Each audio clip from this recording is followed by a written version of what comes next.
In a roadside Denny's in East San Jose, 3 engineers sat in a booth drinking bottomless coffee until they ran out of ideas, then came back the next day and did it again. None of them knew how to run a company. From that booth came a company that would one day be worth more than the stock markets of most countries on Earth. This is how NVIDIA almost failed before it invented the GPU. Jensen Huang had designed chips at AMD. Chris Malachowski and Curtis Preem were engineers at Sun Microsystems, frustrated with management and looking for a way out. In late 1992, the 3 started meeting at that Denny's to plan a company. Their idea: PCs were spreading everywhere, video games were getting more ambitious, but the chips processing graphics were primitive. A specialized chip, built only for the heavy math of drawing 3D worlds, could unlock something new. Huang later admitted the venture had, in his own words, approximately 0% chance of success. They pushed ahead anyway, with just $40,000 between them. After rejecting a few name ideas, including one already owned by a toilet paper company, they landed on NVIDIA, from envy and the Latin word for envy. The company was incorporated on April 5, 1993, and raised about $20 million from Sequoia Capital to get moving. Their first chip, the NV1, launched in 1995 using an unusual approach to drawing 3D shapes. Then disaster struck.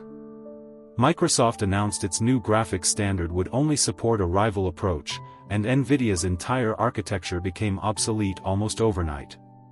Sales collapsed. The company had also been building a follow-up chip for Sega's next console using that same broken technology. As it fell apart, Huang chose to tell Sega the truth rather than deliver something he knew wouldn't work. Sega's president was impressed enough by that honesty to invest $5 million anyway, even while switching vendors. Huang later said that money kept the company alive for 6 months.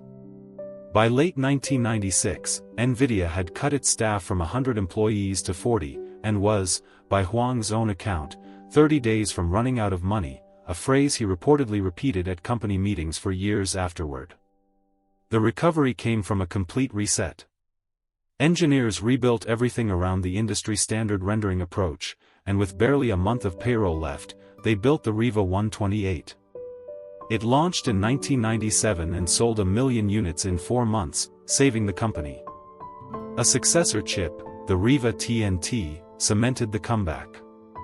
NVIDIA went public in January 1999, and that same year released the GeForce 256, marketed as the first true graphics processing unit, a term the company itself invented. The breakthrough was moving heavy calculations onto a dedicated chip built for massive parallel math. Nobody knew it yet, but that exact kind of math would one day become the foundation of the entire AI industry. In 2000, NVIDIA's old rival 3DFX collapsed into bankruptcy, and NVIDIA bought its assets, closing the chapter on near failure for good. From a Denny's booth with almost no chance of success, to 30 days from bankruptcy, to inventing an entirely new category of computer chip, NVIDIA had survived. What it did next with that invention is where the next part of this story begins.